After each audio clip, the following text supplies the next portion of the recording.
All right. Thank you, everyone. Welcoming everyone. Thank you for joining us today. My name is Avi, and I'm one of the co-founders of Resilient Leaders Institute. And I'm joined today by Michael Irwin. So, Michael is the CISO and the Vice President of Technology Operations at Odyssey Logistics. And Net Lynch. So, Net is the Chief Information Security Officer at Kraft Kennedy. So, welcoming Michael and Net. Thank you. Thank you for having me. Awesome, awesome. So we're just going to get right to it. I know you both are busy, so we're just going to get right to it. Now, Michael, Net, I know that you have had extensive experience, right, leading in a high pressure industry like cybersecurity. Yeah. What are some of the overlooked realities that people don't tend to understand when it comes to leading in cybersecurity? I can go ahead and kick us off. I mean, I think from my perspective, it's the just how much of the unknown plays into our roles that I think a lot of people don't understand. I think a lot of folks go to work in the morning and they have a good idea of what they're going to do that afternoon, and they go home and they go back to work the next day. And for us, I think there's always this edge of what's going to show up that we didn't realize. How is my plan going to be kind of turned on its head before the end of the day? And that pressure, I think, is what leads into a lot of the challenges that we run into in the industry today. Yeah, and I would add to that I think one of the biggest pressures in cyber leadership is we know why all these things are important, why we need to do all of these recommendations, but not everybody else in the organization has the same set of priorities. So, a lot of people who step into cyber leadership are kind of surprised when it's like, well, nobody's taking my recommendations. Well, that's because you're not aligning it to their priorities. Once you do that, then you get more traction. And it's a skill to learn to be able to do that, to speak the language of many different people in your organization. Amazing, amazing. And that's just going to take us right to the next question because what we're seeing from a data standpoint is, of course, cybersecurity practitioners are continuing to burn out and struggle with staying resilient. So, as leaders who are building and managing a team, how do you ensure that your team continues to stay resilient? Yeah, I think for me, it boils down to fair expectations and making sure everybody's on the same page. Because obviously, we struggle with what a lot of departments struggle with, which is yeah, everybody wants more people, everybody needs more resources. That's a common story everywhere. I think what we run into is the incident response aspect of things, where there's a little bit more challenge to the work that you do, right? Everybody goes to work trying to do a good job, and when you show up and something kind of falls apart, you take that very personally, and so it's balancing those expectations, making your team understand um, what is inevitable, right, and what is expected in this space, to make sure people have realistic outcomes, so that they understand that something breaking or something going wrong is not necessarily a indicator of their performance. It's a reality in the industry. Absolutely. And one of the ways to combat things like burnout is rotating staff, right? I mean, we have a certain number of people that may hold similar titles, rotate them, right? So not only are they getting exposed to something different, a different role or a different part of a role, but now you have backup on your team. So you're actually having an easier time to shift around if somebody's on PTO or whatever, and also work on career development, right? Because that's something that, especially in this field, there's always something new. So let's talk about what that means for your current job and for your next job. Even if it happens to not be in something that this particular company offers, it's important to listen to the staff. If you want to do something that we don't do, I still want to help you on that journey because you're valuable to me as a person, and making sure that your staff understands that and helping them get to the point where they can achieve those goals, that's super important. You're going to have a lot of loyalty while they're with you. Amazing. And you both brought up interesting points, which is the process of continuing to do more with less. It's the reality. We don't think it's going to change anytime soon. So, as a leader, when you show up every day, what is one thing that you do to be able to ground yourself, knowing that you have to do more with less? It- I think for me, it's trying to be very purposeful, right? It's Mm, sticking to a goal, a mission, a roadmap, a plan, and saying, I know where I'm trying to go. how can I each day make a little bit of progress towards that goal? Because I have the fortunate or unfortunate reality of being in the IT side of things also and responsible for IT operations. And so between both groups, you deal with a lot of firefighting. You deal with a lot of unintended things that pop up. And I think what that does with people is you often end up focusing on things that you didn't expect, or maybe you're not prioritizing your time in the right way. And if you really center yourself on what you plan to do and what you identified as the right thing to do in the quiet times, it gives you a little bit more structure and stability in the not so quiet times. Yeah. Yeah, so I would add accountability into that as starting with yourself, right? You're leading a team. You have to be the person to be the example of how you want things to go. So one of the ways I do that is every morning before I start my day, I spend 15 to 30 minutes thinking about the things I'm going to do for the day. High level, not getting into the weeds, but just having a mental plan. Now, keeping in mind, like Michael said, in this field, things happen and your whole day can get shot, which is why at the end of every day, coming from my old service desk manager days, I do a tech daily. What did I not complete this day? What do I need to reschedule? Right. And it's also a reflection on how the day went. So every day I give myself that time in the morning to think about how I want things to go. And at the end of the day, reevaluating it, how did it go? How was I able to accomplish things even if they weren't on my list because they came up suddenly? Was I able to recover and still get the things done that needed to be done today? And then teaching the staff how to do the same, right? If I'm doing it, I expect everybody else to hold themselves accountable. Absolutely. Love it. And that takes us to the next question because cybersecurity is such an industry, like you've both said, you never know what's going to happen, literally. And so, is there a time throughout your leadership career where something unexpected has happened, kind of like a real good challenge? And how did you handle that? Yeah, no, yesterday. No, no, I think it's a pretty frequent occurrence, unfortunately. But no, the I think you deal with it by, again, you center back on what's important. You deal with the people that are involved. So I think the best example is incident response. And for me, in my career, I've had various degrees of larger incident engagements that I'm dealing with that maybe take weeks to deal with and really takes everybody away from what they were doing. And I think in those moments, um, you have to be practical. You have to be realistic about what you're trying to do. The simple things like reminding people to drink water and have meals and realize that you can't just sit there and you're not going to solve everything in a minute and you need to take some time, right? And reinforcing the people aspect, reinforcing what is the right thing to do and how people need to handle things, I think is the way that I kind of center myself when those things happen. Amazing. Yeah, I love that. People first. So I'll take it a little higher level in acquisitions, right? M&A is huge right now. There are so many companies that are buying and being bought, and vast majority of the time, the owner of the company being bought is under NDA and they can't tell their team what's happening. So talk about being blindsided, right? You come in Monday morning and there are some strange people in the conference room, and by the way, these are your new bosses, right? That really takes the rug out from under you because there's so many questions. And I think a big part of that is focusing on A, what's in your control. You know, as a leader in that situation, even if you're not the owner, if you're a departmental leader, focusing on what you can control, right? Continue taking care of clients, continue doing your job. Yes, there's a lot we don't know, but let's not spin out in the what ifs. Let's focus on what we can do and still execute and take care of our clients. And then also being as transparent as you can, right? When if you're under an NDA, there's, limitations, but once the news is broken, being as transparent as you can with the information that you have and, being clear that there are things that aren't settled yet and, being there for support. And sometimes it's just listening to your team. Sometimes they just want to be heard. They want to just, I need somebody to understand how I feel and just being that ear and giving them the shoulder to in that moment and giving them the comfort that we're all in this together and we'll make it through one way or another.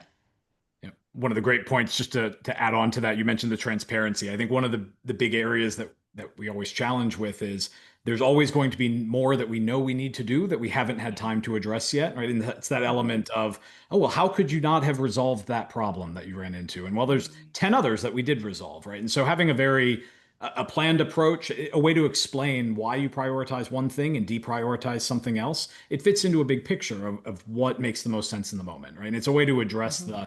the general concern of, oh, how are they going to feel that I didn't do this one thing? Realizing that there's a more of a story there, right? So I think it's the confidence behind that for leaders giving individual stakeholders, individual contributors, some kind of ownership that way to understand that same thing, I think goes a long way. Amazing, amazing answers. Because this is an interesting point that you both bring out. We did an unofficial survey with cybersecurity practitioners now, and one of the things that came up was they don't think that senior leaders like you get it because you're so far up and they're down doing the hands-on. So how do you ensure that you stay connected to the people on ground while you're leading the strategic objectives for your team? It's one of the things that I do is a pretty simple answer, and I have the team sizes that I manage are still manageable in this way. Is that I meet individually with individual contributors on my team, people that are multiple levels down, quarterly meetings. Some people might call them skip levels, but they're more generically, how are you doing? What are you trying to do in your career? How can I help? That sort of thing. So having a really close personal relationship, engaging with people multiple levels down in your organization has always been hugely beneficial to me. I uncover things all the time that would not have otherwise bubbled up to my level because it doesn't hit that level that somebody feels they need to escalate to me. But if I Mhm. go down and I ask for it in the same sense, it comes right out, right? And you're able to solve a lot that way. So I think to me it's being available. It's realizing that in my mind, if not my number one, then my strong number two priority, right, is taking care of the team that works within my group and making sure that they have the resources to be successful. Because ultimately, at this stage in my career, they're the ones solving the technical issues. I'm there to help guide them. They add a lot more value to risk remediation than I do in that sense. Yeah, exactly that. One-on-ones are hugely important because people are going to be much more open if they have your ear and nobody else's. So I definitely agree with that. The other thing goes back to transparency. And the third thing is following up, right? If you say you're going to do something, if somebody brings a problem to you, following through, making sure that they understand the resolution, even if it's not the answer they wanted, making sure they have that answer and it's delivered one-on-one so that they can express any concerns and then making sure they can support whatever that answer is. It may not be the answer they wanted, but they have to be able to support that answer. Do you understand why, we came to this conclusion or whoever came to this conclusion and this is the path forward? Do you see the value in that? And, maybe something else, so just being able to have that transparency in following through is hugely important. Absolutely. Absolutely. And I agree. So we're going to take it back a little bit to shine the light on both of your careers as you stepped into leadership. So who is one person or one thing or one situation that really made a big impact into where you are today? So it's hard to pinpoint a specific moment. I mean, I'd say the majority of my career was in media in Washington, D.C. So I know we had described being in the Charlotte, North Carolina area. I'm new to this area myself. For me, it was a leader that gave me the chance to implement the things I talked about, right? I tend to not be shy about my feedback. And so when I have folks that are above me at different levels, I tend to give them my opinion and how I might do something differently. And it's easy for people to discount that. I think I've had a couple of really strong leaders in my past that have given me the opportunity to prove it or do it myself, right? And that's given me the chance to grow my career quickly. It's given me the chance to really implement some of the change that I see and see how it's successful or how it's not, or how I run into challenges that I didn't even realize were there because of the level that I was operating at and need to adjust there. So I think it's giving that chance. And I think that's something I try to do with my teams a lot, which is looking for promotion opportunity at lower levels, even people in my help desk trying to move into a cybersecurity team, things like that, giving people the opportunity to be successful. And I think they'll surprise you how often they are. So that was kind of the main call out I would say back from my past. Amazing. Yeah, I'd have to say that there's been a few along the way that saw the skills that I had that I wasn't using or the potential of where those skills could grow. And I can think of three times off the top of my head where somebody took a chance on me and it turned out really well because they saw what it was that I could bring to the table, because I am very analytical. And it when you get out of doing a lot of the hands-on work and you're more in the managerial role, I think the more analytical you are, the better you are at presenting data. And that's what a lot of people in leadership are really looking for is data. Give me a report, a status report that's based on data. It can't just be I think or I feel, right? So being able to take different pieces of data and then work it into whatever report you're trying to build in a way that's easily consumable for the reader is a very important skill. Plus, I've always had a very high EQ. So, working with people, understanding people, not only clients, but staff up and down, inside and out. Um, that was also part of why I was able to move into these different positions through my career because I could easily read a situation and anticipate various outcomes. And that's kind of what you need to do to be a highly skilled person in tech because you have to evaluate which path you're going to take when you're troubleshooting something and to move through it very quickly. So I think by having those foundational skills and continually building on them, not only in the analytical side, but the people side, has definitely helped me mature through my career. Amazing answers. Amazing. It's so interesting how we talk about giving people a chance. Michael, you brought that up and giving them the opportunity to prove themselves. And Ned, you're talking about people looking in and seeing what skills that they can bring to leadership.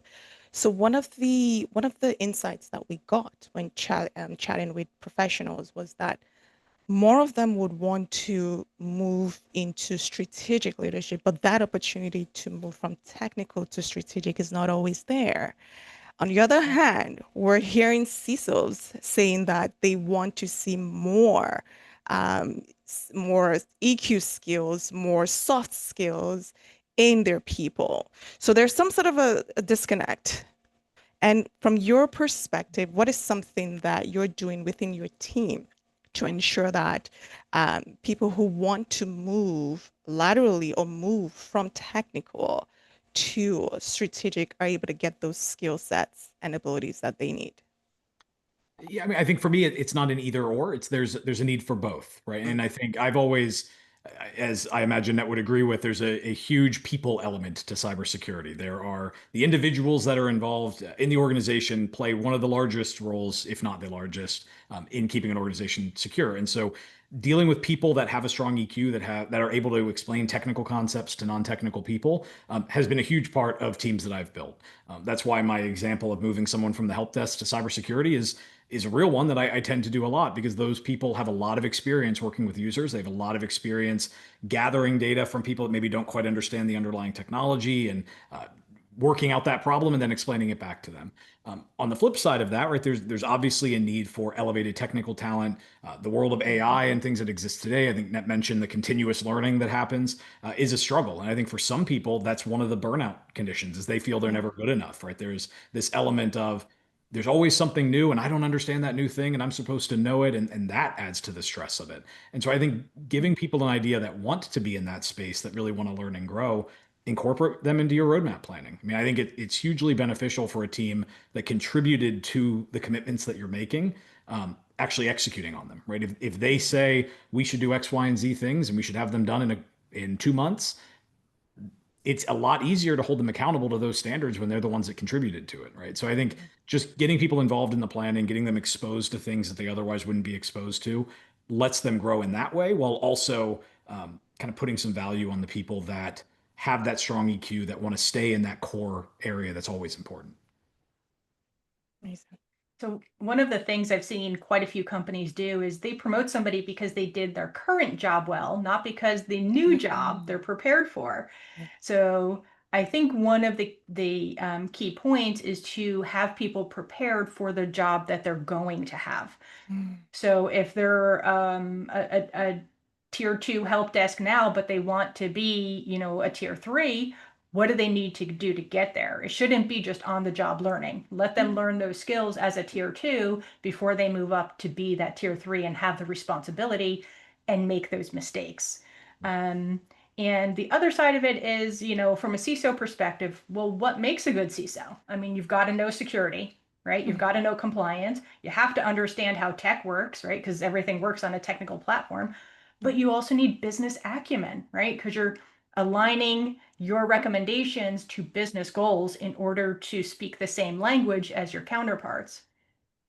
And then you've got EQ as part of it, your communication skills and being able to adjust the way you're speaking to your audience. So becoming a CISO, which I think is on the list for a lot of people in their career goals once they get into tech or cyber, it's not just being really good at the tech. It's not being really good at, managing your alerts or creating workflows or, whatever it is your job is. It's all these other components and, really understanding where the individuals on the team want to go and helping them plan to get there and start that learning now. Because the hardest part of all those skills that make a good CISO is communication. It's understanding people. Because you're training them to think differently. Who wants change? Nobody likes change. So you're telling them the way you're thinking isn't right. So that's the most challenging. So if you see somebody who eventually wants to get into any of those higher level positions, the more you can teach them better communication skills, the earlier, the better chance they are to achieve what they need to be successful in those roles. Amazing, amazing answers. And we're just kind of getting towards the quarter of the hour here. So before we round this up, Michael, someone who's listening to this right now is going, okay, so cybersecurity is high pressure, okay?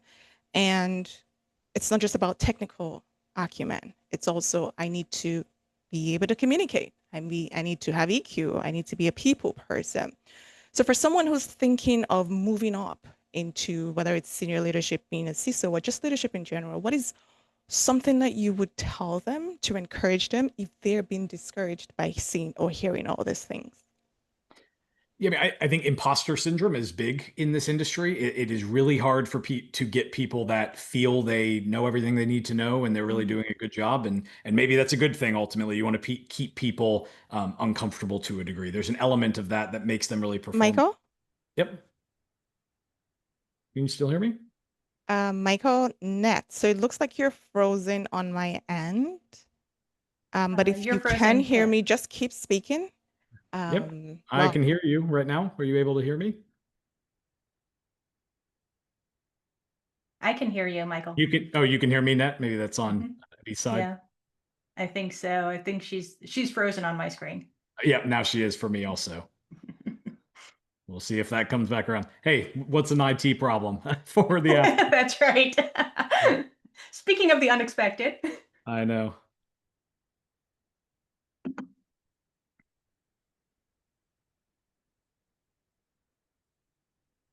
So the last thing she said is if we could hear her to just keep talking.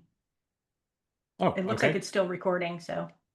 Okay. Yeah. I mean, I think for me that that imposter syndrome component is the biggest one. Like I always challenge people on my team that are looking for growth to understand why you want to be in a leadership role. Like if you want to be a manager, if you want to be a CISO or what have you, is why. Because there's an element there that I think some people are doing it for kind of financial gain. They're doing it for career growth. Hey, I mean, can you hear us? I can hear you now. I'm so Oh, glad you continued speaking because both of you froze. So I yeah, I just had thought to it was do. me for a second, but yeah, we kept going as best we could. I love that. Thank you for doing that. Yeah, so just on your last question, kind of talking about people that are seeking career growth. One of the things I was mentioning was imposter syndrome being a really big thing in this space. It's hard for people to really have confidence in themselves and their role. And I think Net hit on it in a great way, which is you need to be prepared for that next role. But that also shouldn't discourage you from trying, right? Because a lot of people can learn in roles, they can do really well. For me, it was that element of encouraging people to seek out and understand why they want to grow. So if they're looking for career advancement, if they're looking for financial gain, if they're looking for those things, those are great, very important components to career growth. But there are different tracks. You can take CISO or manager or director level tracks, or you can take technical architect sort of routes, right? And the key is if you have people that get into management roles purely for the career advancement, but don't have the same emphasis on the people. They don't have the same emphasis on protecting their team, growing their team. They maybe don't have all those EQ components. That creates really a lot of the negative atmosphere that we have in the space today. Meanwhile, you have people that maybe are a little bit less technical. Maybe they think, oh, I don't know if I can do that next role. And come to find out, being a manager, being a director, and some of those levels, you don't need that technical skill set really quickly. And I would assume Net would say the same. I have people on my team that have far more technical knowledge than I do in key domains, right? So that becomes less of the point. And it's important that people don't discourage their own growth or their own opportunity because of it. Absolutely. Great Agreed. points there, Michael. Yeah. And I would Net, did add you to that. Yeah. Yeah, go ahead. I would, thank you. I would add to that, find a mentor, right? The mentor isn't always your boss. Sometimes it's easier to talk to somebody outside of the company. So find an organization. There are plenty of organizations that offer, expertise in cyber and tech, and that offer mentorship programs so that you can have open conversations about what you want to do, and you can be a little more vulnerable about where your weaknesses are and work on those with somebody that you trust, that you look up to, that is further ahead in their career than yours, so that you have somebody outside of your organization helping you on that path. Amazing, amazing, interesting points that you mentioned there. And thank you so much, Michael. Thank you so much, Net. If you enjoyed today's conversation and you want to reach out to Michael or Net, where would you like them to connect to you on any of your socials or? Yes, I'm on LinkedIn. I'm always available to reach out to anybody who has a question or feedback. I try to participate in as many of the cybersecurity events in the local region in Charlotte that I can. So if somebody runs into me there, I'm always happy to chat. Perfect. And Net? Yeah, same. LinkedIn, and I go to a lot of conferences. I go to the GTIA events. I go to Right of Boom, lots of other events. So anywhere you see these major tech and MSP events, I'm probably going to be there. Awesome. So I'm also going to leave Michael and Net's details in the description box following this video, so you can contact them there as well on LinkedIn. But other than that, thank you so much, everyone, for joining us today. Michael and Net, please hold on. If you're a HR leader or you're an executive who's having issues with performance and you're seeking help with boosting performance and managing burnout on your team, reach out to us and we'll be happy to have a conversation with you. But other than that, have an amazing rest of the day. Bye, everyone. And I'm just going to hit record. Just give me a second here.